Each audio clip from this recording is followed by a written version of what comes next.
नमस्कार, मैं सुहानी सिंह। स्वागत है आपका आगाज टाइम में। चलिए नजर डालते हैं खास खबर पे। लखनऊ में आम की मिठास के साथ होगा सांस्कृतिक जश्न। कृषि विपणन और उद्यान मंत्री दिनेश प्रताप सिंह ने बताया कि 4 से 6 जुलाई तक अवध शिल्पग्राम में 3 दिवसीय आम महोत्सव का आयोजन होगा, जिसका उद्घाटन मुख्यमंत्री योगी आदित्यनाथ करेंगे। इस खास मौके पर प्रसिद्ध कवि कुमार विश्वास और अभिनेता पवन कुमार सिंह शिरकत करेंगे। महोत्सव में 800 किस्मों के आम की प्रदर्शनी लगेगी और दुबई, अबू धाबी के निर्यात होने वाले आमों को सीएम योगी हरी झंडी दिखाएंगे। मंत्री ने सभी परिवारों से बच्चों संग महोत्सव में आने के लिए भी अपील की है।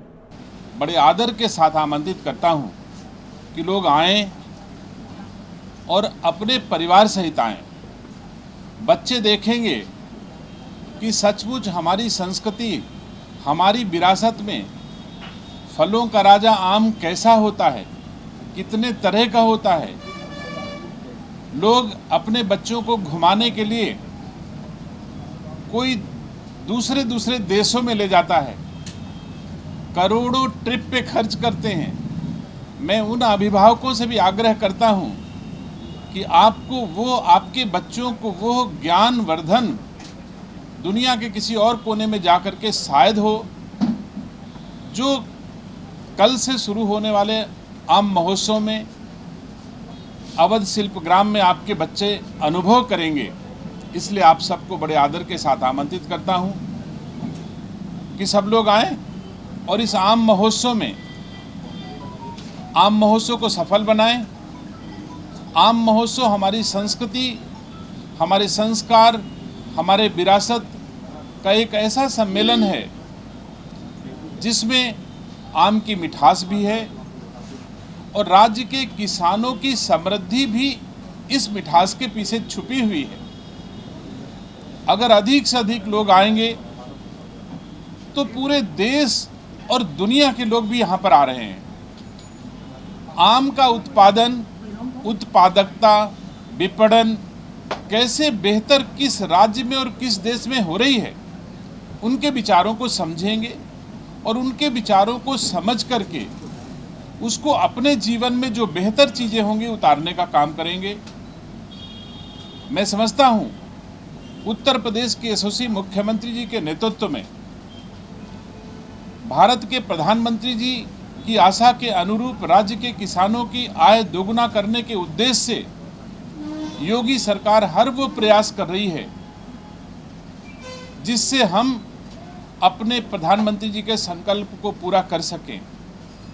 मुझे खुशी है कि योगी जी के नेतृत्व में उद्यान विभाग ने जो ऊंचाइयां हासिल की हैं, शायद इससे पहले पत्रकार साथी भी, आप भी हमारे लखनऊ के हो, उद्यान विभाग में ऐसे कार्यक्रम हो, चाहे आम का उत्पादन हो, चाहे राज्य के किसानों के लिए इंफ्रास्ट्रक्चर का तैयार किया जाना हो, ऐसा इससे पहले कभी नहीं हुआ।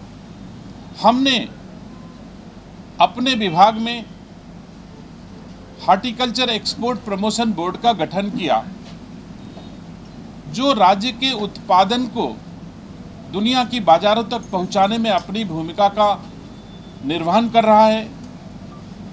हमने औद्यानिक उन्नयन गोष्ठी का आयोजन प्रारंभ किया, जिससे औद्यानिक फसलों का प्रमोशन हो सके।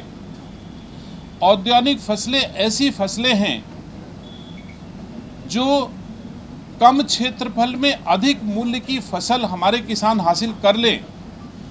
हम आप सब जानते हैं कि परिवार बढ़ रहे हैं, क्षेत्रफल तो बढ़ नहीं सकता, क्षेत्रफल घटता जा रहा है, तो कम क्षेत्रफल में अधिक मूल्य की फसलें केवल औद्यानिक क्षेत्र से ही संभव है। हम मेडिसिनल वैल्यू की खेती, औषधीय फसलें, फूलों की खेती, मसालों की खेती, जो कम क्षेत्रफल में अधिक मूल्य की फसलें हो सकती हैं, इस पर जोर दे रहे हैं। इसी आशय से हमने राज्य में औद्यानिक उन्नयन गोष्ठी का प्रारंभ किया, जो इससे पहले कभी नहीं हो रहा था। 50 वर्ष जिस दिन उद्यान विभाग के पूरे हुए हैं, उस दिन से हमने संकल्प लिया कि हर मंडल में हम ऐसी खेती को प्रमोट करेंगे। और मुझे खुशी है कि बहुत कम क्षेत्रफल में बहुत अधिक उपज आज की तारीख में औद्यानिक फसलें हो रही हैं और दुनिया की बाजारों में हमारी उपज पहुंच रही है।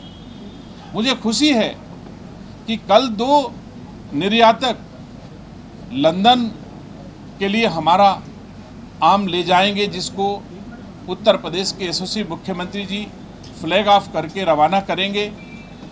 दुबई और आबू धाबी के लिए भी कई एक्सपोर्टर ले जाएंगे, जिनको मुख्यमंत्री जी फ्लैग ऑफ करके रवाना करेंगे।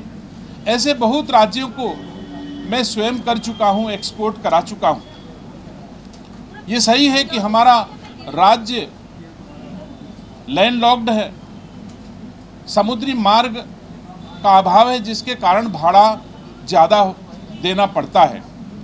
लेकिन मोदी जी और योगी जी के संयुक्त प्रयासों से उत्तर प्रदेश में जेवर एयरपोर्ट स्थापित हो रहा है, जो अगले साल से कम किराए में हमारे आम को, हमारे आलू को, हमारे केला को, हमारी और औद्यानिक फसलों को कम भाड़े पे दुनिया की बाजारों तक पहुंचाने में हम सफल हो जाएंगे।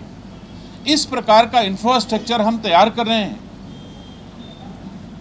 जेवर एयरपोर्ट के पास हम इंटीग्रेटेड टेस्टिंग ट्रीटमेंट पार्क की स्थापना कर रहे हैं कि दुनिया की हर बाजार के अनुरूप हमारी किसानों का उपज हम तैयार करके दुनिया की बाजारों में हम कम्पीट कर सकें। ऐसे ही खबरों के लिए देखते रहिए आगाज टाइम। धन्यवाद।